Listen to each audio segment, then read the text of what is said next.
Hello and welcome. Before we begin, apologies because I'm still recovering from, I don't know, a sore throat or whatever infection this thing is. So I might be sniffling every now and then. Now, today on the podcast, I want to go over a conversation that I've been having with a listener of the podcast. And hopefully, from the exchange, we're going to be able to pull out a few things that might be helpful to some of you who are currently at the same stage that this listener is, in her own business journey. Now, her name is Deborah Ojoa. Well, first off, that's a really interesting name, Ojoa, because Ojoa sounds more like something close to, my own side, like Benue State. So this name sounds kind of like Idoma or maybe Igala. But for some reason, I just assumed she was Igbo. Sorry, Yoruba. I don't know why. Maybe it's because I saw the name Deborah, and all the Deborahs I know are Yoruba. But anyway, let's see. Okay, so first off, this thing, she reached out to me via email and I was tripped. Was really impressed. This is the first email that I've received since I started the podcast. Almost like 7 years ago. I think, okay, let's say six and something, because I started the podcast in 2020. Anyway, so since I started putting giving you guys an opportunity to reach out to me. For lots of you, on the podcast episodes, I've either given my name on LinkedIn or given my phone number. But somehow she found my email address and she sent me an email. So impressive, pretty impressive. Okay, so let's give her an A+ for doing some detective work. Although it also got me thinking: is it that she's scared of making phone calls? So, Deborah, if you're listening and you're scared of making phone calls, then just, bite the dust, because it's a useful skill that we're all going to need in our business journey. And in the podcast episode that I made yesterday, I spoke about the communications hierarchy and about how face-to-face is the best. Then after that is voice, and then after that is text. So, excuse me. So for anybody who is starting off in business now and you think you have specific challenges, you might as well just start working on these challenges. So face to face is best. If you're very comfortable over the phone, perhaps it's time you start practicing, going to people's offices, visiting people, have them come over to your studio, that sort of thing, because this skill is going to become more and more essential. So in yesterday's podcast, you will recall that I spoke about how politicians now are in election fever and they're trying to build coalitions, build alliances, politicking, things like that. And you can see that a lot of all this thing is happening face to face. So a politician will make a phone call if need be, but wherever possible, the guy will jump in his Jeep and drive somewhere or book a plane ticket and fly somewhere. So let's start practicing, because as we improve in business and as we move on up in life, as we become politicians, pastors, different stakeholders in society, chief imam, whatever it is, heads of corporations, these skills are going to become very important. So if you're comfortable sending emails, then start practicing how to use the phone. If you're comfortable using the phone, start practicing how to do face-to-face. So Deborah, that's my first assignment for you. Thanks for the email. I continued with email because I have found in my experience that if I asked you to pick up the phone and call me, the conversation would have died. It would have gone nowhere. So I still followed her to chat over email. Well, by the way, in sales, this is considered best practice. You meet people where they are. So I prefer the phone or I prefer face-to-face. But if I'm chatting with someone and it looks like, okay, this person is much more comfortable on WhatsApp, no problem. I could follow them on WhatsApp. We'll just be chatting back and forth. If I'm with someone who is just like me, then okay, no problem. I'll pick up the phone and let's move this thing quickly. But you meet people where they are. So if you're trying to close a deal and you're talking to someone who likes emails, then continue to follow them with email.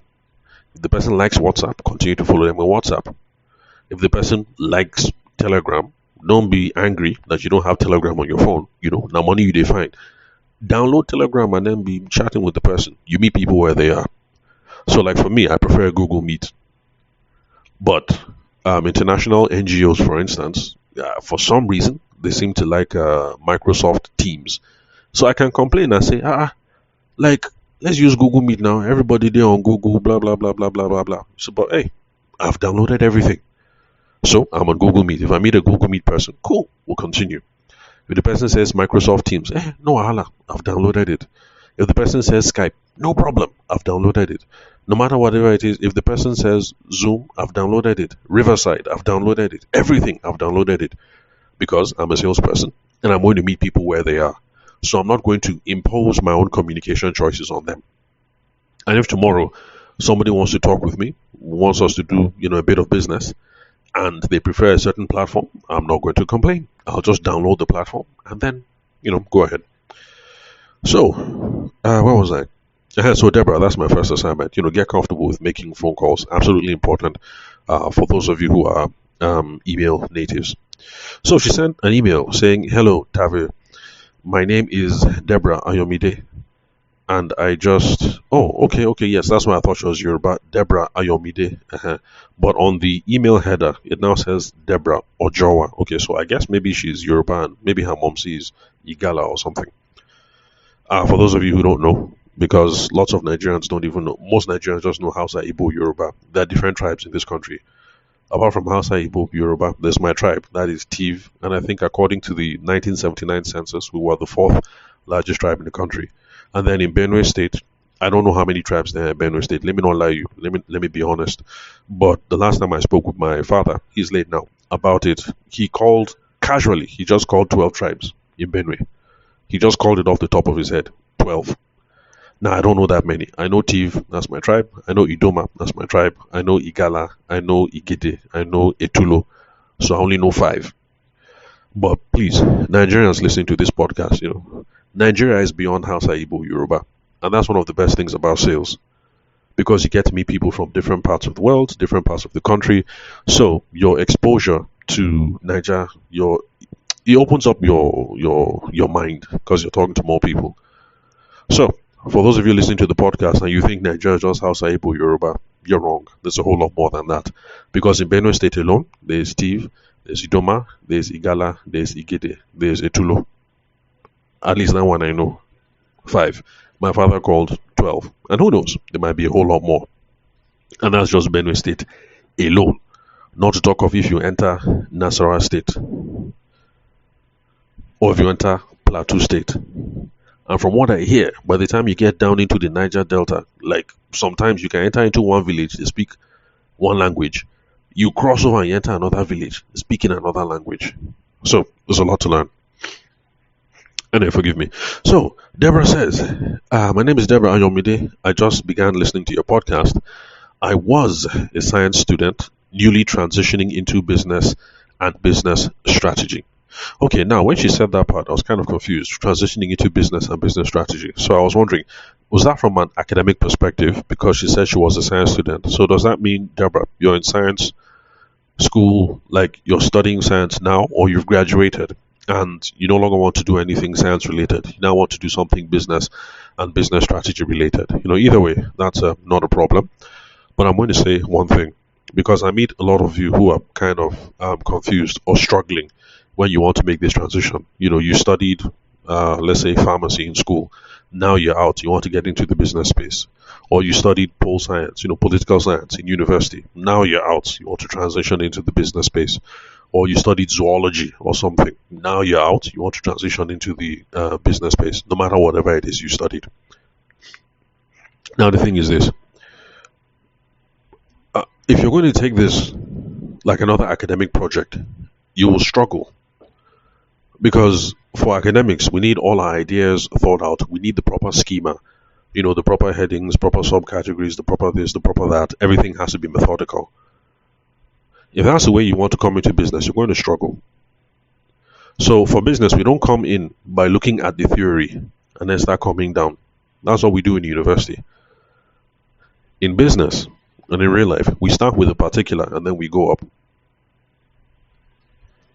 So for the chap, I can't remember his name, who's getting involved in the family business, and his father makes soap, cleaning reagents, beauty products, things like that. That is the particular. I'm already here. This is Popsy's business. What are the current challenges that Popsy is facing? What are the current challenges that we are facing? Now, let me go and learn about those things.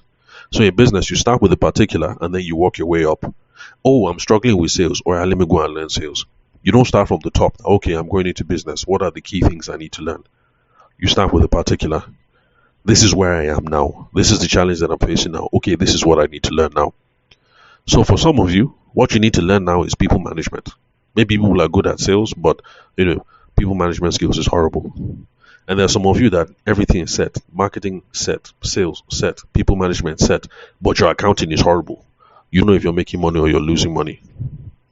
You don't know how to balance your books. You don't know this. You don't know that. So for someone like that, your first port of call now is, okay, how do I do financial management? How do I get a bookkeeper? How do I do this? How do I do that? So to make things easy for those of you who are like Deborah, you're coming in straight, fresh, brand new, and this is not academics. It's not top down.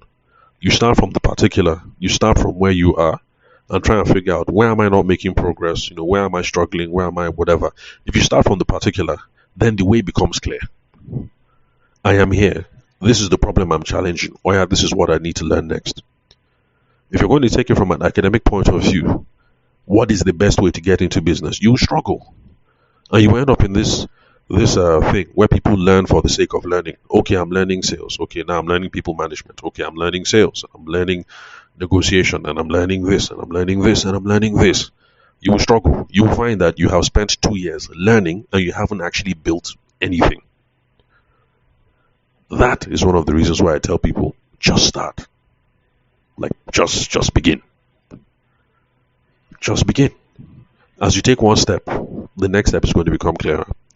So Deborah continues, it's overwhelming, but your podcasts have helped a lot. And yeah, that's exactly what I'm trying to say. It will be overwhelming if you're coming at it top down. Because let's face it, people have been doing business for what? How many millions of years? There's a lot to learn. There's plenty to learn, and you will never learn it all.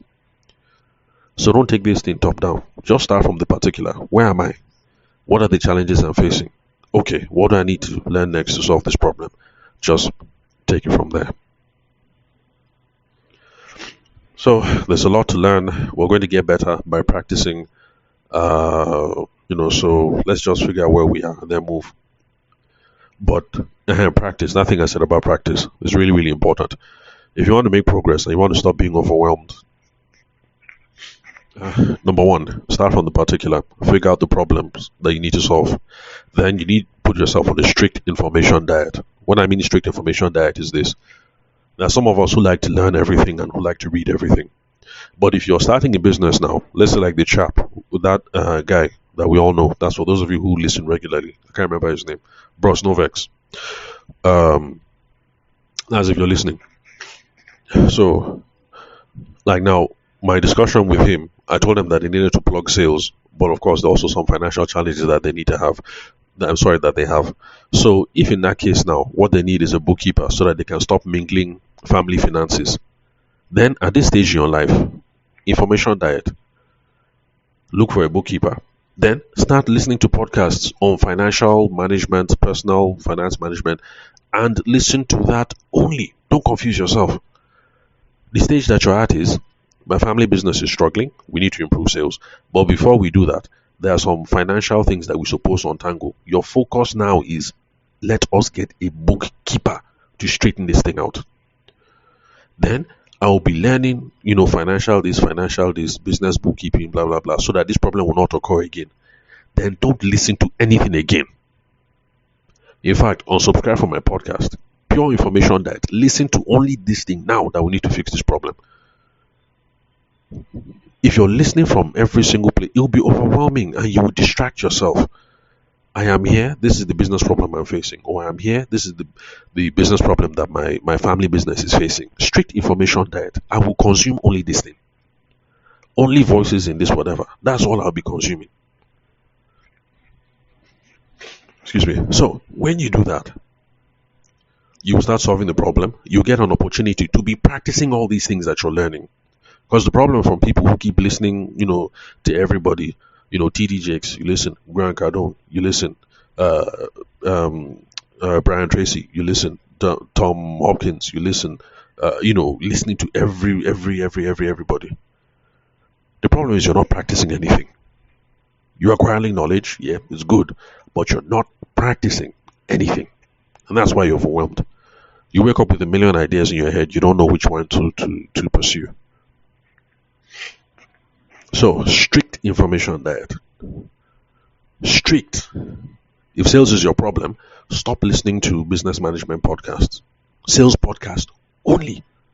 As you are listening, apply. Oh, Tavishima said something that is good. Apply. Brian Tracy says something that is good. Apply. Grant Cardone says something that is good. Apply.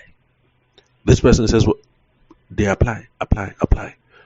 From there, you will learn, okay, these methods work best for me, for my personality, for my family business, for my situation, for my culture, for my whatever, and these sets of practices don't. But apply. Then you'll be making progress and it's not going to be so overwhelming. So, yeah, she said my podcast have helped a lot, and I'm glad. And by the way, it's also one reason why I really like when you guys reach out. These sorts of things, they motivate me and they keep me going. So, thank you very much, Deborah, for your kind words. All right, so she said she started from the very first podcast from 2020, and she admits that she's not close to the present podcast because she went all the way back to 2020. I'm making today's episode in 2026. That's like 6 years worth of podcasts that she will still have to catch up on. And she admits that the 2020 ones are still resourceful. And, thank you very much. I really appreciate the kind words. And I appreciate your dedication. For those of you who go back to the beginning, it's something that used to confuse me for a while, because I would see the figures saying that the podcast is growing. Then I'll look at current episodes and see that our current episodes are not going up. Until one day I scroll to the bottom and I was like, oh Lord, like, people are listening to the podcast, but so many of you are starting from 2020. So, to be honest, I'm tripped. Thank you very much that you guys value the resource like that, and all of you are, going back. I think that's really interesting, because for me, when I listen to podcasts, I just start from wherever I meet it. So, if let's say, okay, like Michelle Obama, now she has a podcast with her brother. I started it from wherever I met it, and I'll just be following them. I didn't go back. But anyway, thank you very much for those of you who are dedicated listeners. Then, she also said, she also thanked me for podcasting, even when these situations were not ideal. Yeah, thanks. In fact, when she says unideal situations, I'm assuming she means, like when I make a podcast and, I'm parked outside the market, or I'm in a parking lot, or I'm at the mechanic, or I'm at the airport, or I'm just outside church, or something. I do that for a few reasons. Number one, if I wait for conditions to be perfect and to be quiet, then, I'm not going to be able to do a lot. I'm not going to be able to put out enough podcast episodes.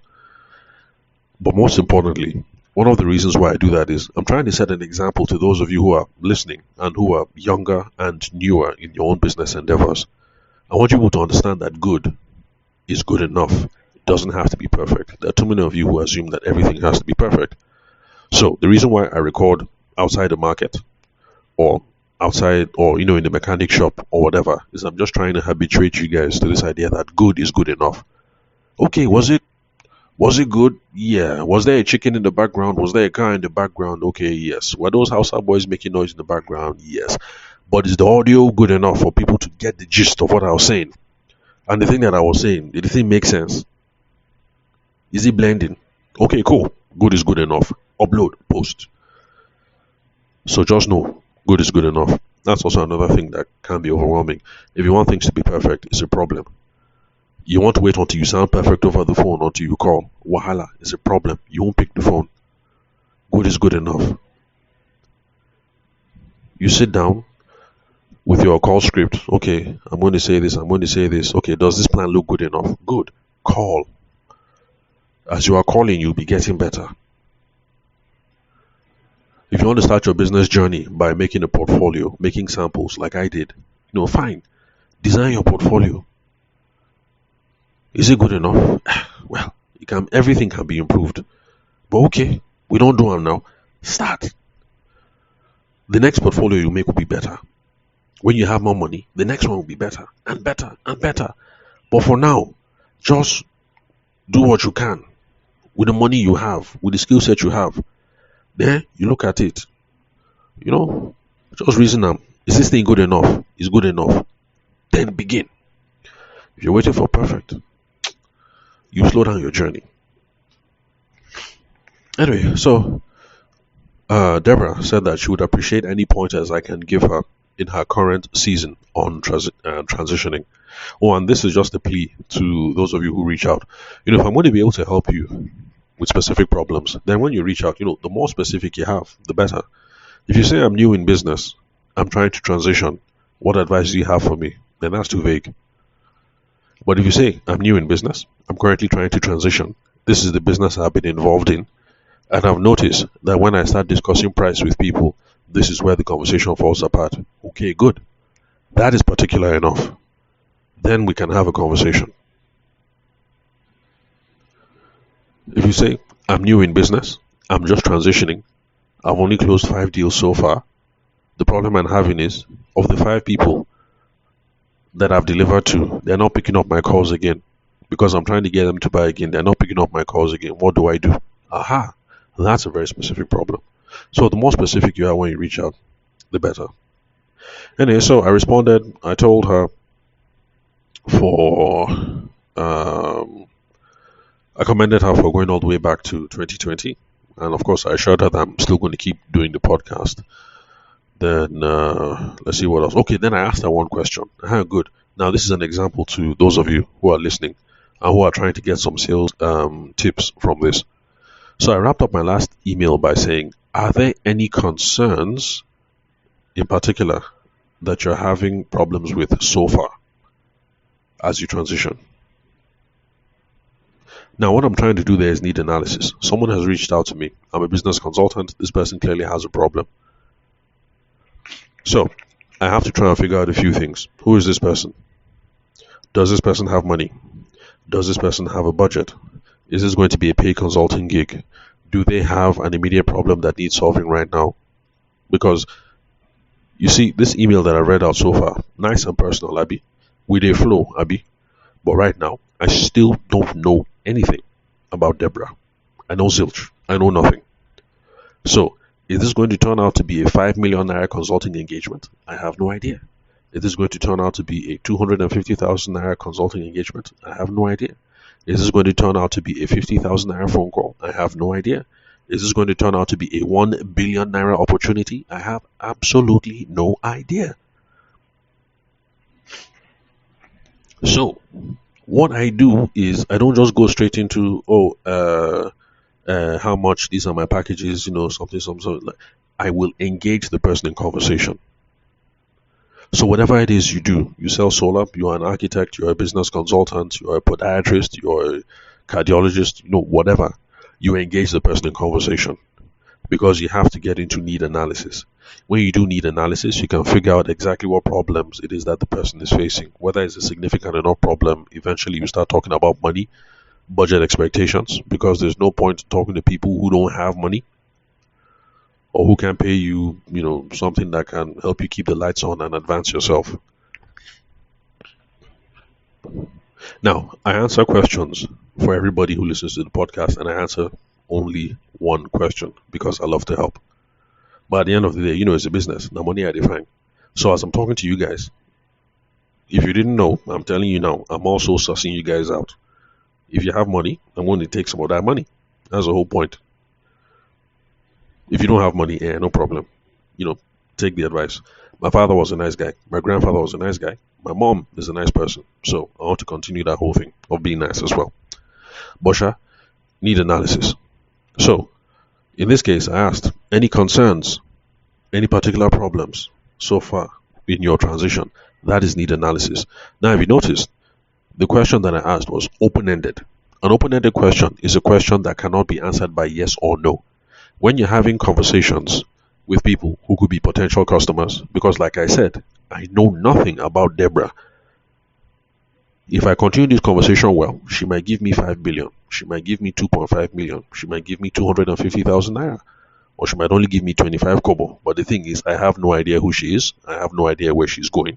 So I go to follow her, the yarn. Make with the relate, more with the talk.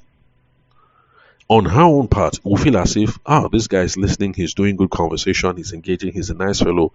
But me, as a salesperson, the money I define, you see what's going on, you see my thought process.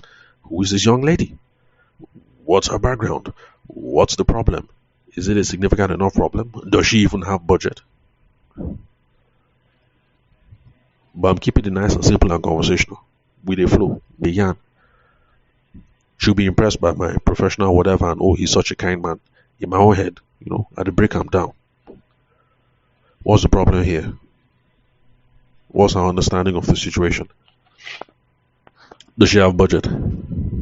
Is this going to be free something I just answer a couple of questions, or is there room to explore, other synergies? But I start with open-ended questions. If you ask questions that can only be answered by yes or no, you're not going to make it very far. So, open-ended questions. You ask questions that basically, for the person to answer, the person has to tell you a story. That's what open-ended question means. To answer the question, the person must talk. So, back in secondary school now, when the blood was hot, all of us were loving the idea of love. So, I went to Ubalinde, St. Gregory's College. If I'm with a QC girl and I say, oh, so you go to QC, she will be like, yeah, duh. That's a close-ended question. Because I'm here. I'm wearing my St. Gregory's College uniform. She's wearing her Queen's College uniform. And Queen College babes don't even like Gregorians. I don't even know what that thing was about. QC babes, they seem to like KC boys, King's College boys. I don't know why. So she's wearing her QC uniform. I'm wearing my Greg's uniform. And I say, oh, so you go to QC? She will say, yeah, duh. That's a close-ended question. Yes or no? But if I ask, when did you get into QC? Aha. To answer that question, she has to say a story. And from her talking about how she got into QC or when she started in QC, there's an opportunity for a Gregorian, that's me, to have a conversation with a QC babe. Hopefully, one day, I marry a QC babe. Oh, by the way, my wife didn't go to QC. She went to ISL. That's a different story. But it's the same in business. Open-ended question. If you ask questions that people can say yes, no, maybe, let me check. All those kind of answers don't help you. So you ask questions that get people talking. They're called open-ended questions. If you're just starting out, open-ended questions, you can ask them by asking who, why, what, where, when, how. So who did this? How did this happen? When did this happen? How did this, who, why, what, where, when, how? To answer that question, the person has to give a story. So in my own case, are there any concerns you're having so far? The person cannot answer in one sentence. The person has to give a story. So this is going to be one, even though today's podcast episode is not heavy on sales tactics. But this is one tactic you can take. When somebody reach out to you, they send you email, they send you DM, they send you whatever. You don't know who this person is. From what I'm saying so far, you can see that the conversation is smooth. No, the conversation like we feel ourselves. But at the end of the day, you still don't know who it is you're talking to. I mean, I could be talking to the Prime Minister of Canada pretending to be a Nigerian girl, but I don't know. So you do need analysis. You do your own investigation. Being a salesperson is also detective work. Follow them, they yarn, be asking questions. You're doing need analysis. From the questions, open-ended questions, they will start talking. They will start talking about specifics. When they start mentioning specific things, you will now know that, oh, okay, this person has a serious problem and this person has money. Well, let me go for the queue. Let me see how I'll collect 5 million from this person. Or you now know that, oh, okay, this is a 250k person. Let me collect 250k from this person. Or you say, you know what? This one truly should not get money. Then let me weave it. Let me leave it. Then another thing, mirroring. There's this idea in sales that when you're talking to people, if you use the same expressions or stuff like that, that helps to build rapport. And that's what I did here.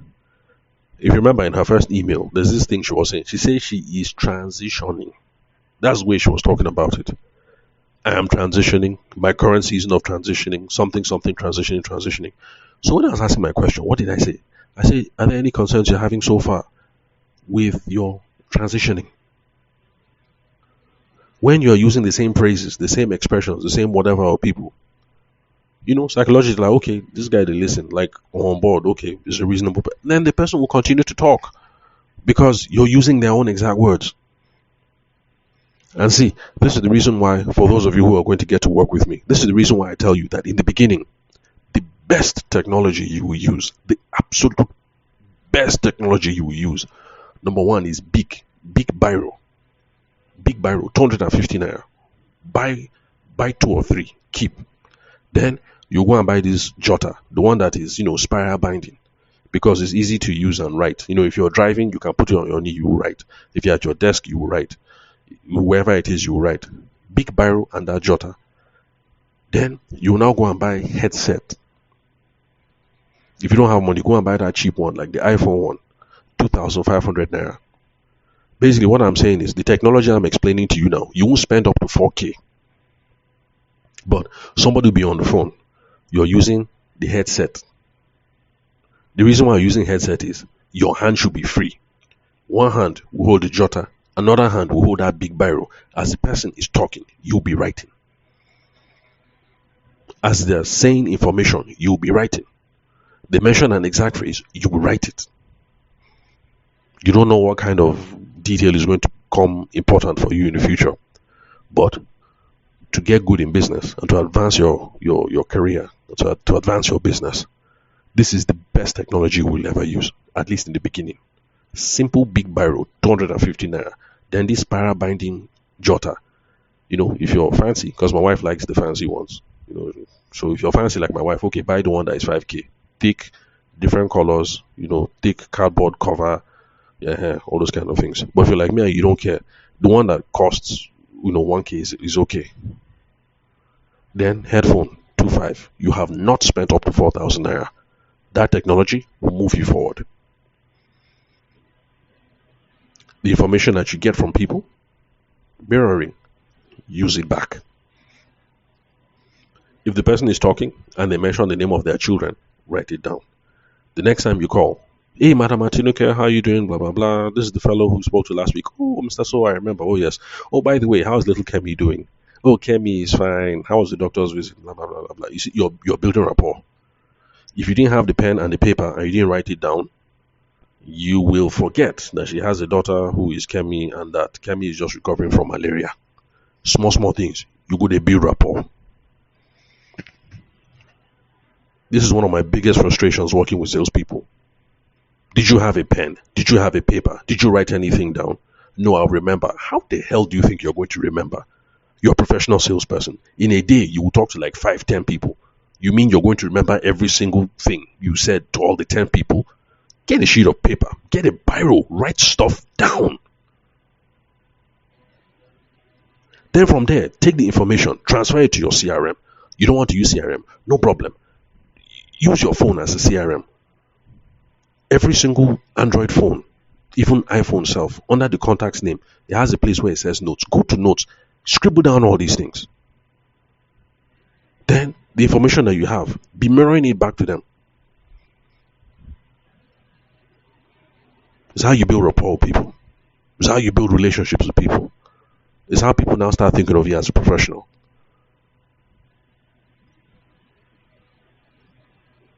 Anyway, sorry, forgive me. Sorry for carrying out my frustration at you guys. Anyway, where was I? So the email continues. So she responded that she was happy that I responded. Oh yeah, and yeah, this is also one thing that surprises me. I respond, and then people are surprised that I respond. Like, now wow.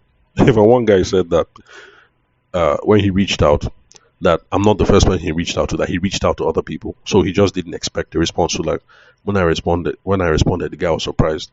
In fact, there was one lady, when I called her back, I mean, she sounded like she was almost going to have a heart attack. It's like, I can't believe you actually responded and you even called. I'm like, yeah, I give out my phone number. So, I mean, it might take a day or two, but eventually I'll get back to all of you. So if you're listening and you want to connect with me, just like Deborah did, or any other person. The number to call or to text or to send a WhatsApp message to is 080-6466-2140. Now, I'm currently not a big boy, so I answer the phone myself. Eventually, when I become a big boy, I'll have a PA. But for now, I answer the phone. It's me. I'll respond to the message. It's me. It's not AI. I'll call you back. It's me. It's not AI. Now, I might not respond in 5 minutes. I might not respond in 4 hours. I might not respond in 2 days, but eventually I do respond to everyone. So, she said that she's struggling because business is a whole new path for her. And the reason why she went back to the 2020 episodes is because she wants to get a head start. And, that's okay. That's cool. But just remember what I said at the top of the episode. Start where you are now. Don't take an academic approach. This is not a curriculum. It's not an academic curriculum. And life and business are not ordered in a very linear, it's not straight like that. So wherever you're starting with, it's fine. Where do I find myself? It's fine. So you're still in university, and let's say you sell makeup. Okay, no problem. This is where I find myself. What are my current challenges? Let me start learning. It's fine. So she said she's struggling with the courses to do, and she's struggling with the podcast to listen to, and everything in general. And honestly, that's where the problem is, and that's why some of you will struggle, especially those of you who are good in school. This is not an academic curriculum. Start with the particular. Where am I? What problems am I facing? What particular challenges am I facing? That is a sign about what it is that you need to learn next. Sometimes you don't have to learn it. It's a sign about what you have to delegate next. Like for me, advertising is important. And from a sales perspective, I know the key things that are important in advertising, but I am not going to go into Facebook Manager and start plotting particular campaigns. No, I'm not going to do that. Somebody else will do that. I know the important things that I need to look out for, but I'm not going to be running my own advertisements. No. So you don't have to do everything. There's some stuff you can delegate. Mosha, start. What are the problems that you're facing? What are the particular challenges? Start from there. So that is the answer to courses. The courses that you need to learn is, wherever you are now. So let's say, Deborah, you're still in school, and let's say you sell makeup, and you've been giving people cream, and the cream is causing side effects, or the cream is causing acne. So excuse me, or you're given the wrong diagnosis or something. So maybe the course you need to learn now is you need to go and look for somebody who is a beauty expert, and you need to learn how to match different skin types with different products. So in that case, that is the course you need to learn. You don't start from the top.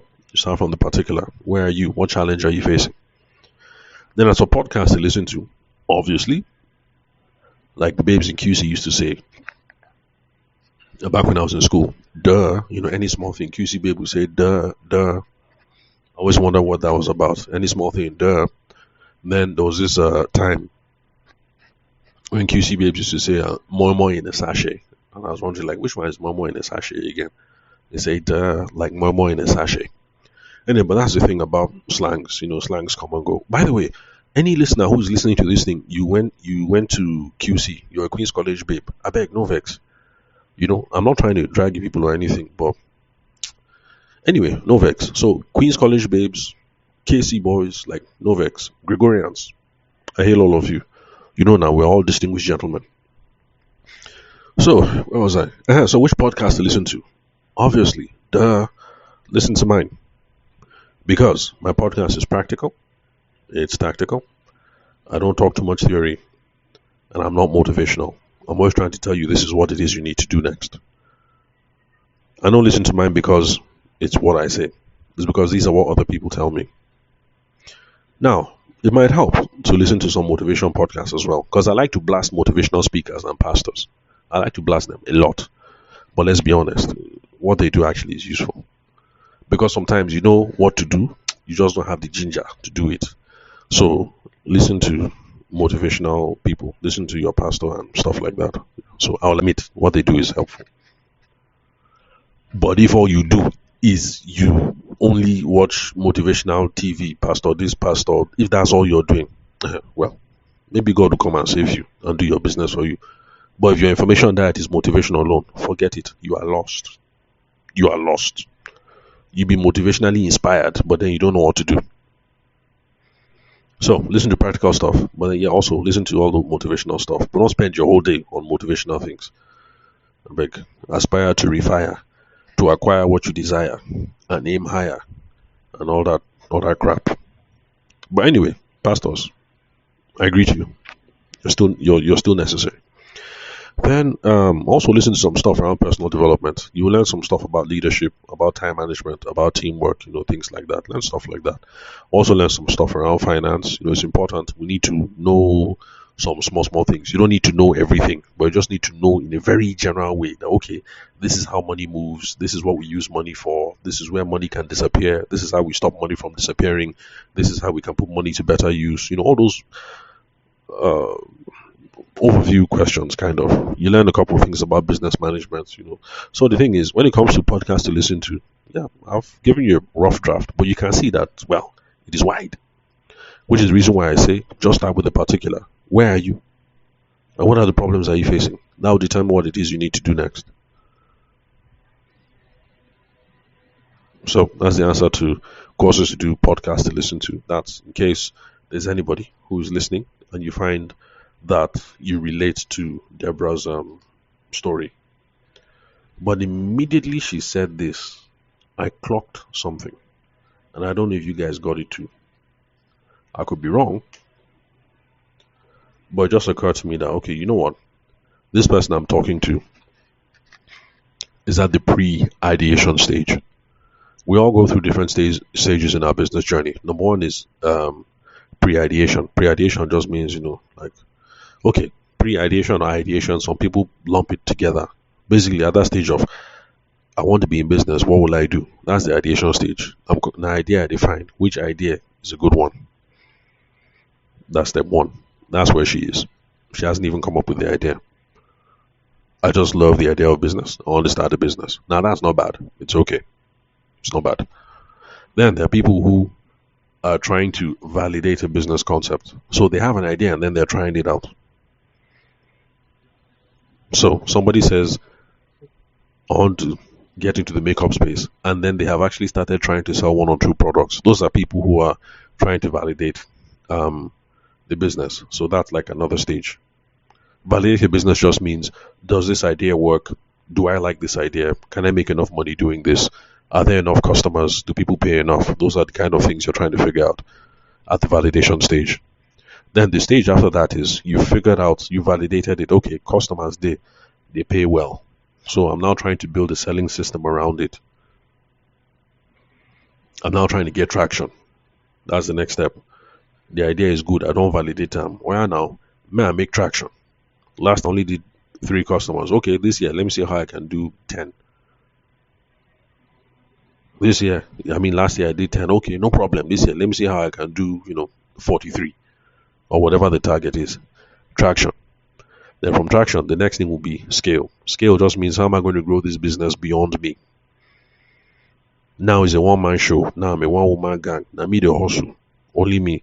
Okay, no problem. How can I bring on a team? How can I put some systems in place? How can I make sure I'm building something here? Scale. And then on and on and on. So in general terms, those are the steps that people are going to take in their business journey. So it looks to me like Deborah, she's still at that ideation stage. What am I going to do? So my response to her was simple, and she hasn't responded yet. So Deborah, if you're listening, respond to the email. Let's talk. So I told her, okay, start with the idea. And then I asked her 2 questions. What things are you drawn to selling? What services do you think people need? I should have asked the 3rd question. What do people come to you for? And I left it like that. You can see how I've been moving the conversation forward by asking questions. A lot of you, when you're trying to sell, you're pitching. You're saying, buy from me. I'm the greatest. Deborah sent me an email. I didn't immediately say, I'm a consultant. These are my charges. Premium package, silver package, gold package, bronze package. I didn't start. It was questions, moving it forward. Before I say premium package, silver package, I need to know who I'm talking with. I need to know. If Deborah is a big girl and all this confusion that she's talking about, this transitioning, maybe she's now in charge of a family business. The family business is doing, maybe 250 million annual revenue, and she's trying to see how she can move it to maybe 350. You can see that it's a different conversation we'll have. If it turns out, oh, she's still in uni, she's just trying to figure out, do I start a makeup thing? Like it's a different conversation. But I can't start saying gold package, silver package, premium package, I can't be packaging up and down until I know who it is I'm talking to. So conversations will move this thing forward. As soon as they yarn, as you are talking, you will now know, okay, this is this person. For this kind of person, you know what? Let me give them premium package. For this person, let me give them silver package, bronze package, lead package, wooden package. Or this one, she don't get money. In fact, let me even dash her money off so she can be on her way. So, excuse me. So the question that I asked her, so start with the idea. Because like I said, it's less challenging when you have a specific focus. If you wake up every day thinking, I want to be in business, I want to be in business, I want to be in business, guy, you confuse. But if you wake up thinking, is it a good idea to sell mobile phones? That's different. Life will be a lot easy. Is it a good idea to sell mobile phones? It's a very specific question. You can now start eliminating. In fact, as you're talking with people and you're saying, guy, I've been thinking, I want to start selling recharge card. From that conversation you're having with people, ideas will begin to come. Recharge card. Are you not a degree holder? Recharge card. Somebody like you suppose, you see, that you suppose they will now start giving you ideas. But if you just say, I want to be in business, I don't know which idea to start, you confuse. So the more particular, the better. Specific focus. So that's what I told her. Start with the idea. And then to help her with the idea, what things are you drawn to selling? There are some things you're interested to. They just draw you. You don't know why. You're just going there. There's some of you, you don't know why. You just love hair and makeup. That's how you've always been. On the Afropolitan podcast, by the way, you guys should go and subscribe to that one. Correct podcast. Afropolitan podcast. It's a Nigerian business podcast. I believe the hosts are a couple. I'm not sure. There's this girl, this lady. Sorry, I beg. No vex. Is it Chiamaka Abi Chinwe? I can't remember. And then Eneche, I think is her husband. I'm not sure. So they started the Afropolitan podcast about, I think, a year ago, or over a year ago. And so far, they're currently at about 45 million downloads, as in, like, they're a big podcast. Really big, really big. And they've had, it's interview style. So they interview lots of people. They've interviewed Vuzi. They've interviewed, people in the Nigerian tech space, things like that. Anyway, there was this episode where they interviewed this girl. Is it my African auntie or my village auntie or something like that? She's a content maker. She's a skit maker, and she ended up securing an advertising contract for some bank in America or something like that. Niger babe who lives in, I think she lives in Texas or something like that. And so she got this big gig, and then they interviewed her. So for her now, she was like the rest of us. You want to go to school? I think her parents said she must study medicine or something. So she was studying medicine. But for her, the thing that was always moving her was hair and makeup. And that's how she started her business journey. She opened a hair salon in America. Of course, Nigerian parents now, everybody vex. My mom even told me the same thing. My mom said, look, if you had told me in the beginning, I would not have wasted all this money on. So the same thing her parents told her, that look, if you had told me all this, I wouldn't have wasted all this money on medical bills, on university bills and everything. So please, for those of you who are in the beginning, have some courage. And I know it's not easy, but tell your mom that, mommy, this medicine, I'm not feeling it. This engineering, I'm not feeling it. Have that conversation. It'll be tough, but have that conversation.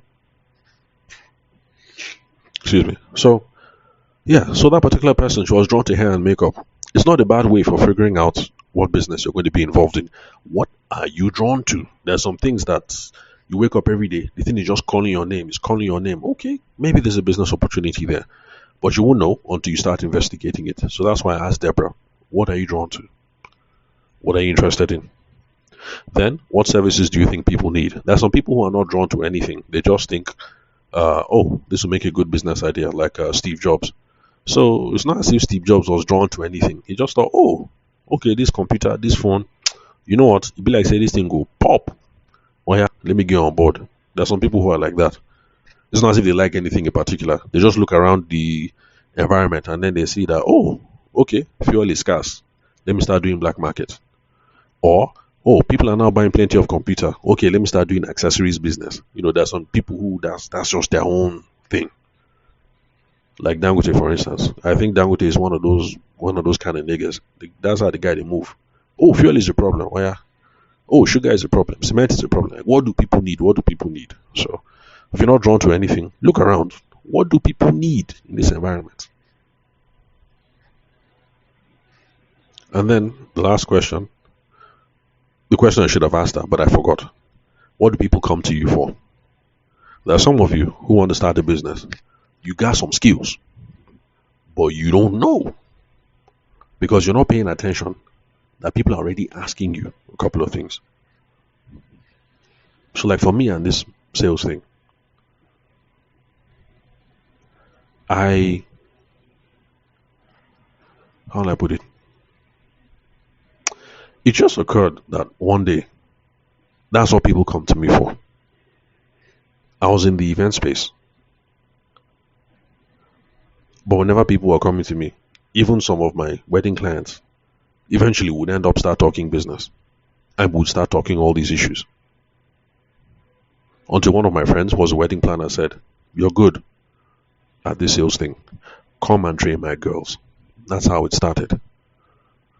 You're good at this thing. Come and train my girls. And I was like, people are already asking me about these things anyway. I'm already doing this thing for free.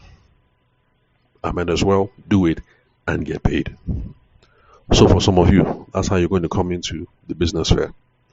So that's one question I also need to ask yourself. So these are 3 questions. What are you drawn to? What are you interested in? That's one. What services do you think people need? What is lacking in the environment? Then what do people come to you for? I know somebody like that too.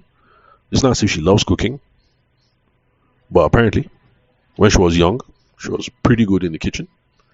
And so people used to come and say, "Will you help me cook? Will you help me cook? Will you help?" And then she started charging. And that's it. That's her business. But she's still trying to find, her highest purpose and, whatever. But at least while she's trying to reason it, she's making money, cooking for people. So what do people come for you for? Already. A lot of people pay attention to the whole passion thing. What am I drawn to? Not enough of you are thinking, what is it that I'm already doing now? I'm even doing it for free. People are already asking me. Or the kind of thing that I'm already doing, even if nobody paid me, I will continue to do it. So these are not bad ways to try and figure out how you're going to get involved in the business space. So for those of you who have listened to the podcast episodes I made around how to start your business in 3 easy steps, this is the whole idea behind my routine, behind my plan, behind my framework, to get people moving. Step 1 is just figuring out what are we going to do. If you start the conversation this way, what things am I already drawn to? What services are lacking in the environment? What do people already come to me for? So excuse me, if we start with that, it's not a bad way. But Risha, thank you very much, Deborah, for reaching out. Thank you very much for your kind words. Those of you who reach out to me and do nothing but just say what's up, even that what's up, that hello, that keep the thing going, it means a lot to me. It's not money, but I like the fact that people are getting value from what it is that we're doing over here. So thank you very much.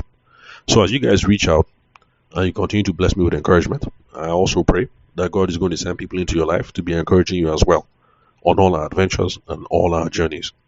So, my dear Deborah, reply to the email. We still have a lot more to talk about. If there's anybody in Deborah's situation, this thing doesn't need to be challenging. It doesn't need to be overwhelming. Just start with where you are in particular. Wherever it is that you have find yourself, the challenges you're facing, that's the next step about what you need to learn. That's the next step about what it is that you need to do. Don't come at this thing from an academic perspective. Just start with where you are. What problems are you facing? And you'll be fine. Once you decide the thing you need to learn, please, a strict information diet, because there are too many Nigerian people who listen to everything. Management podcast, you listen to it. Sales podcast, you listen to it. CEO podcast, you listen to it. Negotiate, like you're listening to too many things. You will apply nothing. So you go through certain phases of your life where you do strict information diet. Then, as much as I don't like pastors, and I think that all of you out there, scammers, all of them are scammers. But yeah, all that motivation stuff, yeah, it's good. So listen to your pastor. Get some motivation, get some vim, get some drive. I've heard that some imams now do motivational stuff. I spoke with one yesterday, and I'm wondering, that guy, are you truly an imam? You're sounding kind of pastor-like to me. Anyway, so motivation as well. But then, Deborah, if you have not figured out what it is that you want to do, that's the challenge. That's why you're stuck. You're just waking up and ruminating on too many things. So some simple questions. What are you drawn to? What do you think people need in the environment? What is the gap? Or what are people coming to you for? You start from there and you'll be just fine. You'll be fine. May God bless us all in our endeavors. So, if you'd love to get in touch with me, just like Deborah did, the number to call or to send a text message to or WhatsApp message to is 080-6466-2140. Or just in case you're like Deborah and you're shy, you don't want to call. That's not a problem. My email address is ayede.tave@gmail.com. Ayede is spelled Ayede. D for Delta. Then you put a dot right there. Don't put any space. Next is Tave. Tave is spelled Taver. That is V for Victor. Then at gmail.com. So thanks for your time and attention. And sorry for this 1 hour episode. I'll catch you all some other time.